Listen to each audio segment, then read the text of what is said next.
एक जमाना था जो वक्त के पर्दों में छुपा हुआ है, एक ऐसा दौर जो कजिस्सों की धुंध में खो चुका है। उस दौर में सासान खानदान का एक जलील उल करदर बादशाह था। उसके दो बेटे थे, एक शहरियार, दूसरा शहजमान। बादशाह के इंतकाल के बाद दोनों भाइयों ने सल्तनत तकसीम कर ली। शहरियार को हिंदुस्तान और चीन के हरे भरे जजीरे मिले और शहजमान के हिस्से में समरकंद की जरखेज़ सरजमीन आई। बरस गुजरते गए, मौसम बदलते रहे और वक्त की गर्द सब कुछ धुंधला करती गई सिवाय भाई के रिश्ते के, जो कभी पुराना नहीं होता। चुनांचे एक दिन शहरियार ने दिल की आवाज़ सुनी और अपने भाई को बुलवाया। जब शहजमान के पास शाही पैगाम पहुंचा तो उसने हुक्म दिया कि फौरन तैयारी की जाए। महल के दरवाजे खुले, काफिले ने कूच का सामान बांधा, ऊंटों पर बेशकीमती तोहफे लादे गए और मशल बरदार सामने आगे बढ़े। सब कुछ शाहाना शान के मुताबिक था। शहजमान शहर की फसीलों से निकल चुका था कि एक ख्याल बिजली की तरह जहन में लपका। उसने काफिला रुकवाया, सब ठिठक गए। दरबारी सरगोशियों में मशगूल हुए, वजीर और मुशीर दौड़ते चले आए। मालूम हुआ कि शहजमान एक नायाब जौहर जो सिर्फ भाई के लिए तैयार किया गया था, महल में भूल आया है। ऐसी जगह रखा हुआ कि सिवा उसके कोई जानता न था। शहजमान खुद वापस महल गया ताकि उसे ले आए, मगर जब वो अपने खलवत कदे में दाखिल हुआ तो आंखों ने वो मंजर देखा जिसने दिल चीर डाला। वफा के पर्दे चाक हो चुके थे। वो जिसे उम्र भर की रफीक समझता था, उसने वफा का ताज उतार कर बेवफाई की खाक पहन ली थी। एक गुलाम के साथ गैरत, दुख और दर्द सब मिलकर उसकी तलवार बन गए। उसने दोनों के हिस्से का अंजाम कर दिया और खामोशी से काफिले में लौट आया। मगर अब वो शहजमान नहीं रहा था जो शहर से निकला था। उसकी आंखें वीरान थीं, चेहरे पर गहरा साया और दिल पर एक ऐसा बोझ जो लफ्जों से नहीं बयान होता। किसी ने हिम्मत न की कि कुछ पूछे। काफिला रवां दवां रहा और वो भाई के देश जा पहुंचा।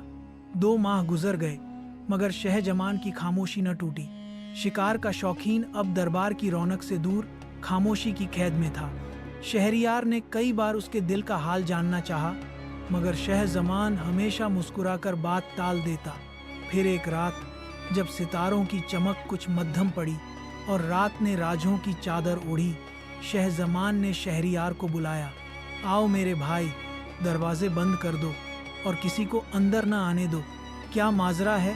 तुम मुझे परेशान कर रहे हो। याद है तुमने 12 मेरे गम की वजह पूछी। आज मैं तुम्हें सच बताता हूँ। फिर उसने वो तमाम दुख कह डाले, वो जो आंखों में ठहरे थे और दिल पर बरसों से जमे थे।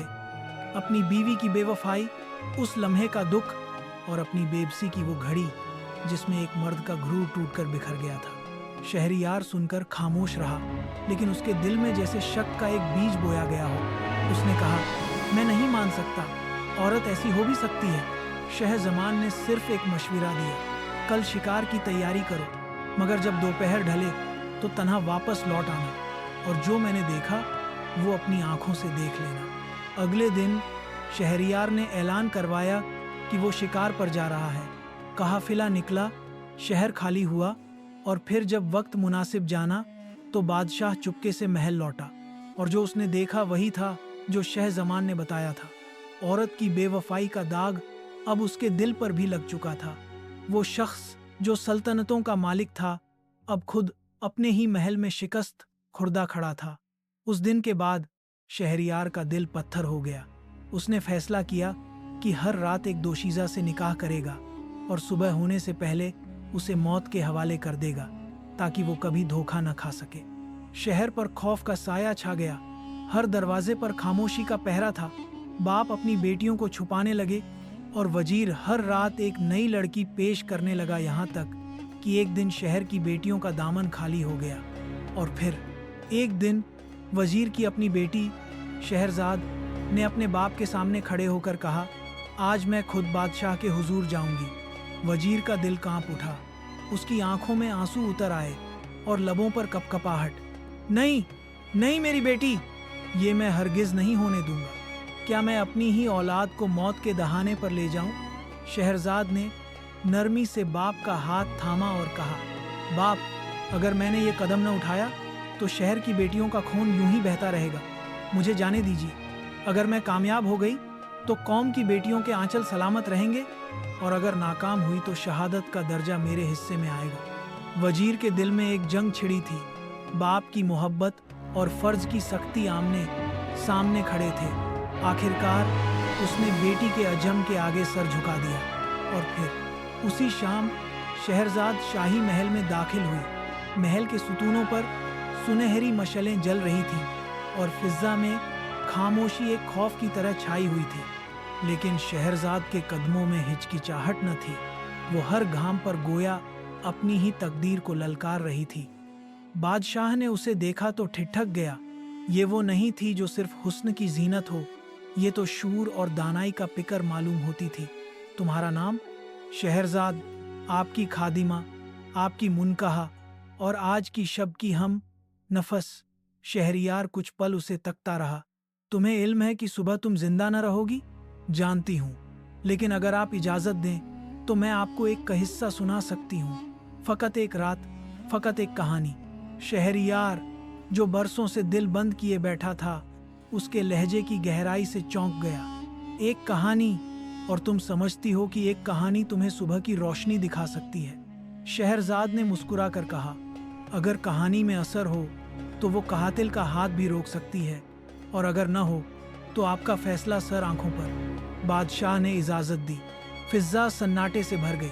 मशलों की लरजती रोशनी में शहरजाद ने धीरे से कहना शुरू किया, तो सुनिए ए बादशाह, ए वक्त, ये किस्सा है उस बादशाह लुकमान का, और उसके वजीर हसन का, और उस दुकानदार का जो तकदीर का ऐसा खेल बना कि खुद बादशाह भी हैरान रह गया। शहरियार की आंखों में ताज्जुब चमकने लगा। उसने सीधा होकर बैठते हुए कहा, फिर क्या हुआ? शहरजाद ने एक गहरा सांस लिया और नरम लहजे में कहा, मौलाए मोहतरम, रात गहरी हो चुकी है और सुबह होने को है। अगर आप चाहें तो मैं ये किस्सा कल शब मुकम्मल करूं। बादशाह खामोश हो गया। कुछ लम्हे बीते, फिर उसने आहिस्ता से कहा, शहरजाद, तुम कल जिंदा रहोगी, मैं ये किस्सा सुनना चाहता हूँ। और यूं पहली रात के आखिर में एक कहानी ने खून के प्यासे बादशाह के दिल को थाम लिया, और सुबह तल्लू होने से पहले एक नई उम्मीद भी तल्लू हुई, और कहानी वहीं रुक गई, अगली रात के वादे पर।